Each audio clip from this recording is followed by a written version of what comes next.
हर हर महादेव साथियों।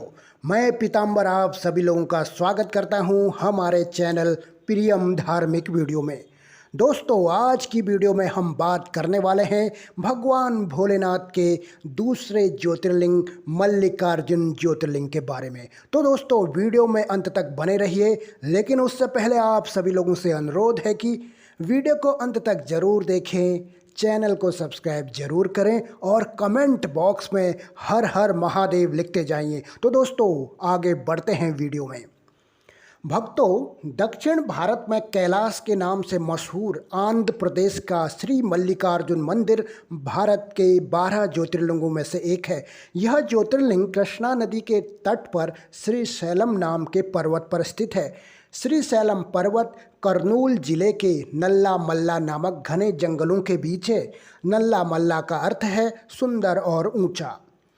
इस पर्वत की ऊंची चोटी पर भगवान शिव श्री मल्लिकार्जुन ज्योतिर्लिंग के रूप में विराजमान हैं।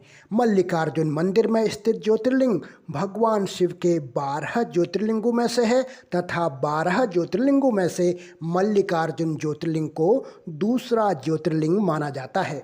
मल्लिका का अर्थ माता पार्वती का नाम है, वहीं अर्जुन भगवान शंकर को कहा जाता है।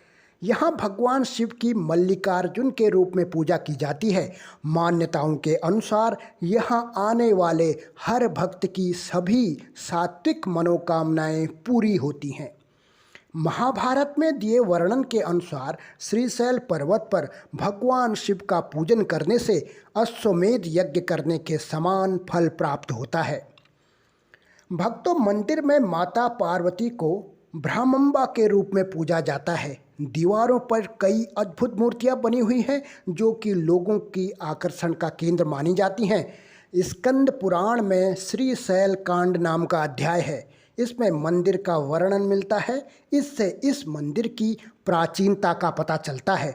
कहा जाता है कि आदि शंकराचार्य ने जब इस मंदिर की यात्रा की तब उन्होंने शिवनंद लहरी की रचना की थी। भक्तों, ज्योतिर्लिंग तक पहुंचने के लिए घने जंगलों के बीच होकर सड़क मार्ग द्वारा जाया जाता है। यह रास्ता करीब 40 किलोमीटर अंदर से होकर जाता है। घने जंगलों के बीच से रास्ता होने की वजह से शाम 6 बजे के बाद वन क्षेत्र में प्रवेश वर्जित होता है और सुबह 6 बजे के बाद ही इसके गेट दोबारा खोले जाते हैं।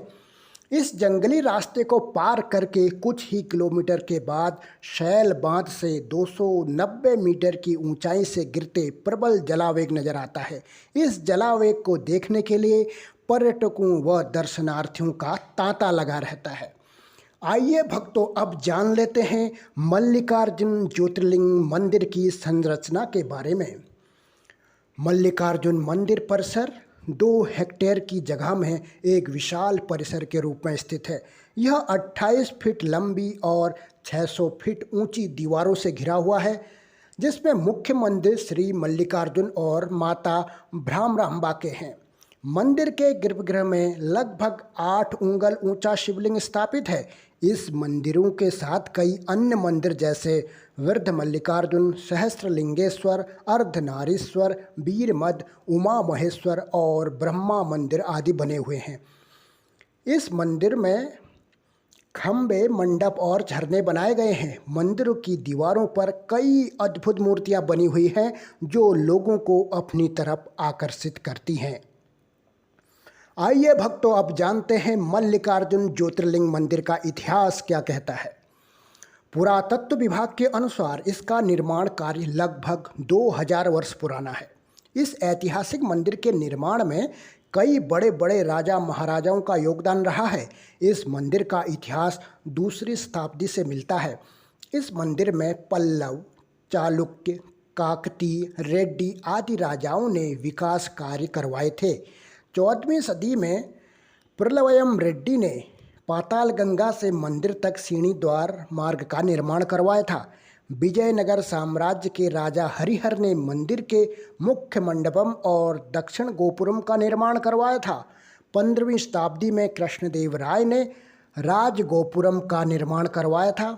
इसके साथ ही उन्होंने यहाँ एक सुंदर मंडप का भी निर्माण कराया था जिसका शिखर सोने का बना हुआ है।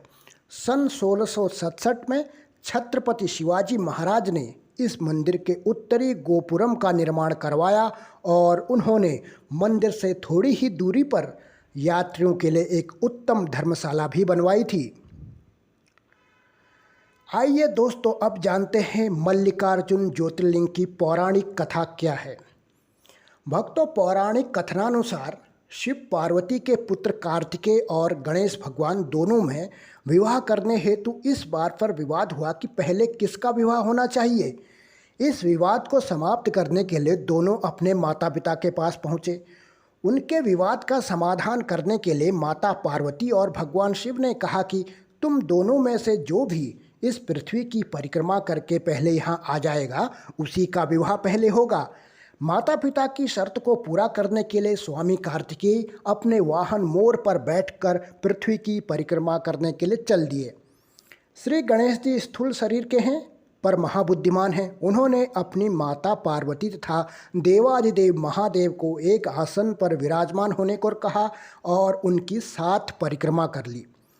शिव और पार्वती उनकी चतुर्बुद्धि को देखकर अति प्रसन्न हुए और उन्होंने श्री गणेश का विवाह करा दिया। इस बात से दुखी होकर भगवान कार्तिकेय कैलाश छोड़कर क्रौंच पर्वत पर आकर निवास करने लगे। इधर कैलाश पर माता पार्वती का मन पुत्र स्नेह से व्याकुल होने लगा। वे भगवान शिव जी के साथ क्रौंच पर्वत पर पहुंच गई।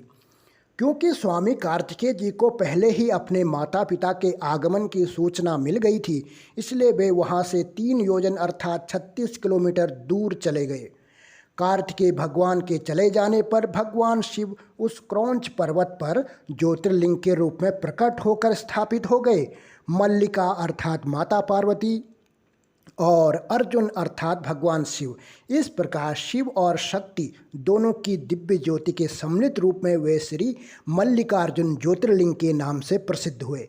हमारे धर्मशास्त्रों के अनुसार पुत्र स्नेह के कारण भगवान शिव और माता पार्वती प्रत्येक पूर्णिमा और अमावस्या के पर्व पर पुत्र से मिलने यहाँ आते हैं। अब जानते हैं भक्तों, श्री मल्लिकार्जुन ज्योतिर्लिंग के दर्शन करने के लिए क्या ड्रेस कोड है।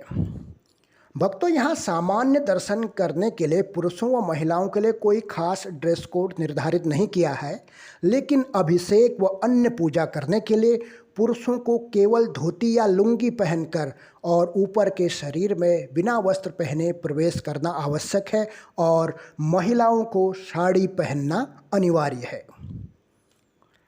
अब जानते हैं श्री मल्लिकार्जुन ज्योतिर्लिंग के दर्शन कैसे करें।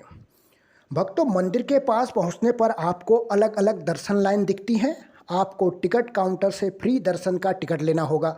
यदि आप जल्दी दर्शन करना चाहते हैं तो शीघ्र दर्शन का 150 रुपये का टिकट ले सकते हैं। मंदिर के पास ही क्लॉक रूम बने हैं जहां आप मोबाइल, कैमरा व अन्य जरूरी सामान जमा कर सकते हैं। इन सब कार्यों से फ्री होकर आप लाइन में लग जाइए। लाइन में लगने के बाद इधर उधर की बातें ना करें, मन में माता पार्वती और भोलेनाथ का ध्यान करें। मन ही मन ओम नमः शिवाय का जाप करते रहें। मंदिर के अंदर प्रवेश करने पर पहले आप नंदी मंडप में पहुंचेंगे। वहां विशाल नंदी जी के दर्शन करके आप मंदिर के गर्भगृह के पास पहुंचेंगे। इस गर्भगृह का शिखर सोने से बना हुआ है। गर्भगृह में अब आपको भगवान शिव के मल्लिकार्जुन ज्योतिर्लिंग के दर्शन होंगे। भगवान के इस रूप को देखकर आपका हृदय आनंद से परिपूर्ण हो जाएगा। भोलेनाथ के ज्योतिर्लिंग रूप को अपने हृदय में विराजमान करके मंदिर से बाहर आ जाइए। भक्तों, वहीं पर एक माता का शक्तिपीठ भी है, जिसे माता भ्रामरंबा देवी शक्तिपीठ कहते हैं। इसके बारे में बात कर लेते हैं। मल्लिकार्जुन मंदिर के पीछे कुछ सीढ़ियाँ चढ़ने पर आदिशक्ति देवी भ्रमरंबा का मंदिर है। 52 शक्तिपीठों में से एक इस पवित्र धाम में सती माता की ग्रीवा यानी गला या गर्दन गिरी थी। यहाँ इस मंदिर में शक्ति को देवी महालक्ष्मी के रूप में पूजा जाता है। माता के दर्शन के साथ साथ गर्भगृह में स्थापित श्री यंत्र के दर्शन और सिंदूर से उनका पूजन अवश्य करें।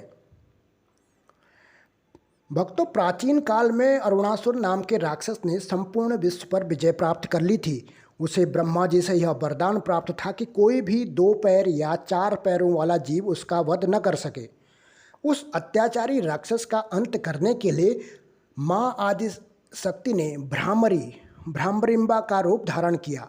भ्रामरंबा का अर्थ है मधुमक्खियों की माता। उन्होंने असंख्य 6 पैरों वाली मधुमक्खियों को उत्पन्न किया और उन सारी मधुमक्खियों ने कुछ ही क्षणों में असुरासुर का वध करके उसकी पूरी सेना का विध्वंस कर दिया था। इसीलिए माता का एक शक्तिपीठ यहाँ पे है। अब जानते हैं भक्तों, मल्लिकार्जुन ज्योतिर्लिंग मंदिर में आरती और दर्शन का समय क्या है। मल्लिकार्जुन मंदिर सुबह 5:30 से दोपहर 1 बजे तक दर्शन के लिए खुला रहता है। इसके बाद शाम को 6 बजे से 10 बजे तक खुला रहता है। इस मंदिर में आरती प्रातः 5:15 से 6:30 तक होती है। संध्या आरती शाम को 5:20 से 6 बजे तक होती है। यहाँ पर प्रसाद के रूप में लड्डू का प्रसाद अर्पित किया जाता है। भक्तों, अब जान लेते हैं श्रीशैलम मंदिर यानी मल्लिकार्जुन ज्योतिर्लिंग कैसे पहुँचे। मल्लिकार्जुन ज्योतिर्लिंग पहुँचने के लिए सबसे पहले हमें हैदराबाद पहुँचना होगा। हैदराबाद से मल्लिकार्जुन ज्योतिर्लिंग की दूरी 213 किलोमीटर है। यहाँ से बस, टैक्सी या अन्य साधनों से मल्लिकार्जुन ज्योतिर्लिंग पहुँच सकते हैं। हैदराबाद में 3 बस स्टैंड हैं। श्रीशैलम जाने वाली बसें JBS यानी जुबली बस स्टैंड और MGBS यानी महात्मा गांधी बस स्टेशन से मिल जाती हैं। आप www.tsrtconline.in वेबसाइट पर जाकर ऑनलाइन बस टिकट बुक भी कर सकते हैं। यदि आप तिरुपति बालाजी भी जा रहे हैं तो तिरुपति से मल्लिकार्जुन की दूरी 370 किलोमीटर है। तिरुपति से श्रीशैलम जाने के लिए बस आसानी से मिल जाती है। दोस्तों, अब बात करते हैं, अगर आप हवाई मार्ग द्वारा श्रीशैलम जा रहे हैं तो किस तरह जाएं। श्रीशैलम में एयरपोर्ट नहीं है, इसलिए आपको श्रीशैलम जाने के लिए हैदराबाद इंटरनेशनल एयरपोर्ट आना होगा। हैदराबाद में स्थित राजीव गांधी इंटरनेशनल एयरपोर्ट हमारे देश और अंतर्राष्ट्रीय स्थलों से जोड़ता है। यहाँ के लिए jet Airways, air India, Indigo और स्पाइस जेट जैसी प्रमुख एयरलाइंस देश के सभी प्रमुख शहरों से उड़ान भरने के लिए संचालित है। शहर से लगभग 30 किलोमीटर दूरी पर स्थित इस एयरपोर्ट से श्रीशैलम जाने के लिए टैक्सी आसानी से उपलब्ध है। अगर आप ट्रेन के द्वारा जा रहे हैं तो श्रीशैलम मंदिर का निकटतम रेलवे स्टेशन कंबम है, जो श्रीशैलम से 60 किलोमीटर दूर है। यहाँ बहुत कम ट्रेन रुकती हैं। दूसरा निकटतम रेलवे स्टेशन मार्कापुर श्रीशैलम से 90 किलोमीटर की दूरी पर है। यहाँ दक्षिण भारत के शहरों से कई ट्रेनें चलती हैं। हिंदी भाषी राज्यों के लिए सबसे सुविधाजनक तीसरा रेलवे स्टेशन हैदराबाद है। हैदराबाद में 3 मुख्य रेलवे स्टेशन हैं, जो Hyderabad railway station, Secunderabad railway station और कचिगुड़ा रेलवे स्टेशन है। हैदराबाद रेलवे स्टेशन से सबसे पास MGS बस स्टैंड है, जो कि 3 किलोमीटर की दूरी पर स्थित है। यहाँ से श्रीशैलम जाने के लिए टैक्सी, कार और बसें उपलब्ध हैं। अगर आप सड़क मार्ग द्वारा आ रहे हैं फिर तो कोई दिक्कत ही नहीं है। सड़क मार्ग से यात्रा करने पर सड़क के साथ साथ बहती नदी, बड़े बड़े पहाड़, गहरी घाटियाँ, जगह जगह बहते झरने देखना बहुत रोमांचकारी होता है। मल्लिकार्जुन ज्योतिर्लिंग सड़क मार्ग से देश के सभी हिस्सों से अच्छी तरह से जुड़ा हुआ है। यहाँ जाने के लिए कई शहरों से डायरेक्ट बस उपलब्ध है। आप बस या टैक्सी के माध्यम से मल्लिकार्जुन ज्योतिर्लिंग पहुँच सकते हैं। यदि आपके शहर से डायरेक्ट बस नहीं है तो आप हैदराबाद आ सकते हैं। हैदराबाद में 3 बस स्टैंड हैं। श्रीशैलम जाने के लिए बसें JBS बस स्टैंड और MGBS बस स्टैंड से जाती हैं। भक्तों, अब बात कर लेते हैं श्रीशैलम मल्लिकार्जुन ज्योतिर्लिंग कब जाएं। भगवान शिव के मल्लिकार्जुन ज्योतिर्लिंग के दर्शन करने के लिए आप साल में कभी भी जा सकते हैं।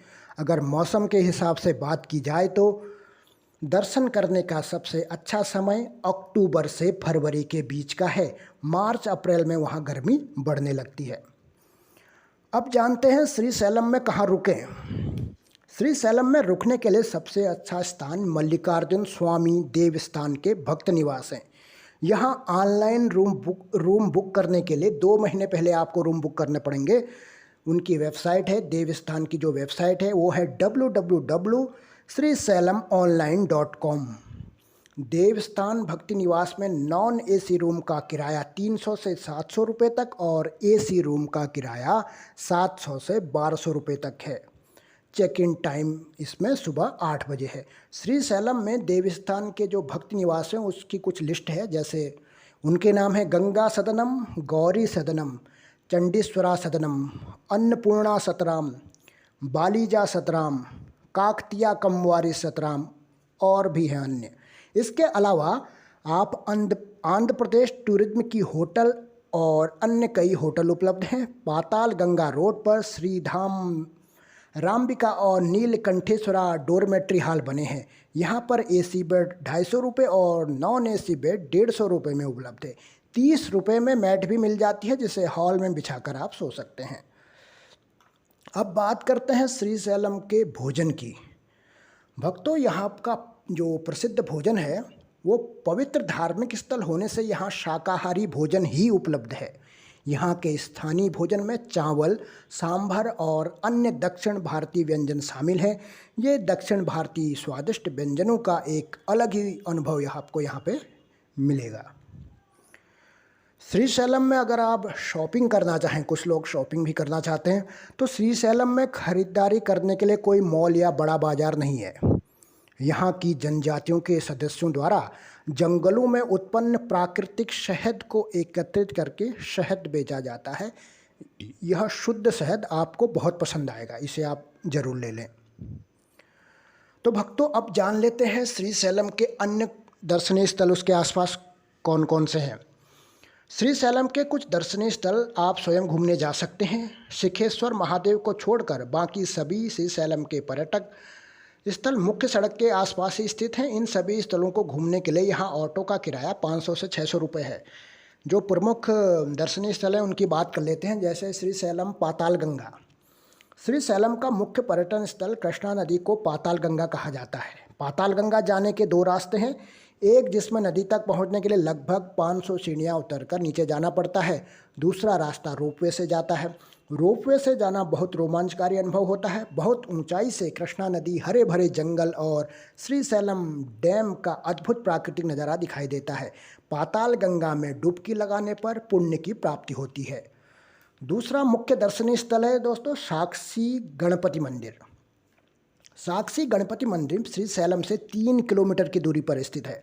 श्री सैलम के धार्मिक स्थलों में से एक साक्षी गणपति मंदिर का दर्शन करना हर भक्त के लिए अनिवार्य है। यदि आप साक्षी गणपति मंदिर नहीं जाते हैं तो आपकी यात्रा पूरी नहीं होती है। भगवान शंकर आपकी यात्रा के साक्षी होते हैं। वे मल्लिकार्जुन ज्योतिर्लिंग की यात्रा करने वाले सभी लोगों का रिकॉर्ड रखते हैं।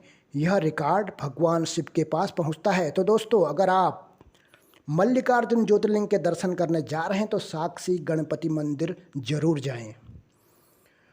दूसरा है उसके अलावा हटकेश्वर मंदिर। श्री सैलम से 5 किलोमीटर की दूरी पर स्थित हटकेश्वर मंदिर श्री सैलम के प्रसिद्ध मंदिरों में से एक है। हटका का अर्थ सोना, गोल्ड होता है। इस मंदिर में स्वर्ण का शिवलिंग स्थापित है। कमाल की बात है। इस मंदिर के सामने एक तालाब स्थित है जिसे हटकेश्वर तीर्थ कहा जाता है। उसके अलावा दोस्तों अक्क महादेवी गुफाएं। श्री सैलम से लगभग 10 किलोमीटर की दूरी पर स्थित अक्क महादेवी गुफाएं श्री सैलम में देखने लायक स्थान है। ये प्राचीन गुफाएं कृष्णा नदी के पास स्थित हैं। अक्क महादेवी भगवान मल्लिकार्जुन स्वामी की भक्त थी। उन्होंने इस गुफाओं में तपस्या की थी, इसलिए इन्हें अक्क महादेवी गुफा कहा जाता है। ये गुफाएं बहुत ही आकर्षक और प्राकृतिक सौंदर्य से भरपूर हैं। एक और दर्शनीय स्थल है जिसे कहते हैं सिखेश्वर मंदिर। श्री सैलम की सर्वोच्च चोटी पर स्थित सिखेश्वर मंदिर श्री सैलम का लोकप्रिय पर्यटन स्थल है। यह मंदिर सिखाराम के नाम से भी प्रसिद्ध है। सन 1398 में बना यह मंदिर भगवान शंकर को समर्पित है। इस मंदिर में खड़े होकर श्री सैलम मंदिर और कृष्णा नदी का विहंगम दृश्य दिखाई देता है। यहाँ की मान्यता के अनुसार इस मंदिर में स्थापित नंदी जी के सींगों के मध्य से श्री सैलम मंदिर के दर्शन करने से जन्म मरण के चक्र से मुक्ति मिल जाती है। तो दोस्तों ये थी आज की वीडियो। आशा करता हूँ वीडियो आपको ज़रूर पसंद आई होगी। दोस्तों इसी तरह की वीडियो देखने के लिए हमारे चैनल को सब्सक्राइब जरूर करें। वीडियो को अपने दोस्तों व रिश्तेदारों के साथ अवश्य शेयर करें, क्योंकि दोस्तों अच्छी बातें सभी तक पहुँचनी चाहिए। तो दोस्तों मिलते हैं अगली वीडियो में, तब तक के लिए अनुमति दीजिए अपने मित्र पीताम्बर को। हर हर महादेव।